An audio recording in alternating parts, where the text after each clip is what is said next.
Bath room میں وہاں پر handles ہونے چاہیے ضرور ہو, جو فلور ہو وہ بہت ہموار نہ ہو, بہت سلپری نہ ہو, اور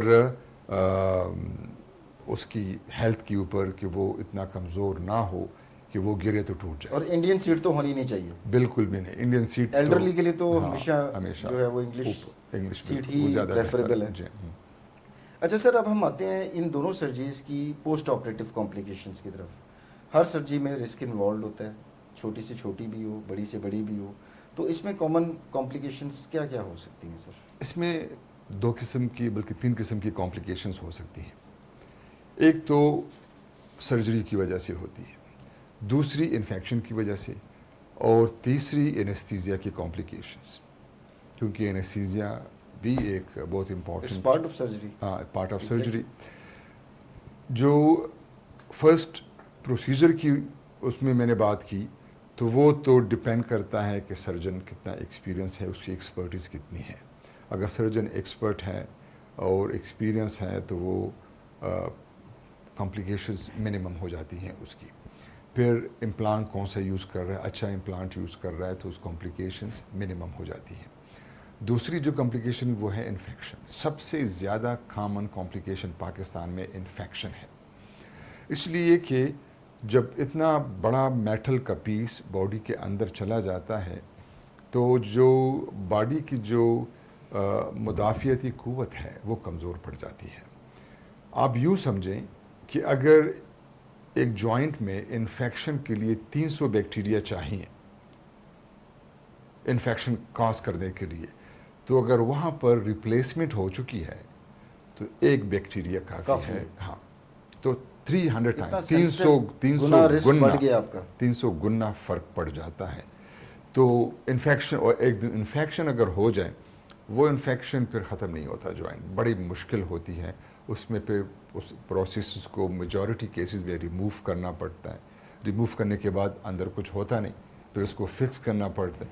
تو یہ ایک بہت ٹیریبل کنڈیشن ہو جاتی ہے. اگر آرتھوپلاسٹی جوائنٹ ریپلیسمنٹ سرجری انفیکٹ ہو جائے, یہ دس از اے ڈیزاسٹر. پھر تیسری کمپلیکیشن اینستھیزیا ریلیٹڈ. تو آج کل اینستھیزیا کافی سیف ہے, لیکن اگین ڈپینڈ کرتا ہے کہ پیشنٹ کی اپنی کنڈیشن کیسی ہے. اگر وہ ہائی رسک ہے تو پھر اینستھیزیا بھی ہائی رسک ہو جاتا ہے.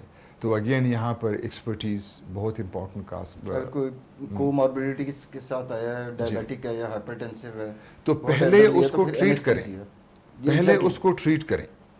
اگر وہ سٹیبلائز نہیں ہے تو یہ سرجری ان لوگوں کے لیے نہیں ہے. اگر آپ کا ڈائبٹیز کنٹرول نہیں ہے تو آپ کے لیے یہ آپریشن نہیں ہے. اگر آپ کا کڈنی فنکشن کنٹرول نہیں ہے, کڈنی فنکشن خراب ہے, آپ کی اگر ریسپریشن خراب ہے, اگر آپ کا دل بہت کمزور ہے, یہ آپریشن پھر آپ کا لیے نہیں ہے. آپ پہلے اس کا علاج کریں, وہ ہو جاتا ہے. وہ اس لیول پر آ جاتے ہیں کہ وہ پھر یہ برداشت کر سکتے ہیں.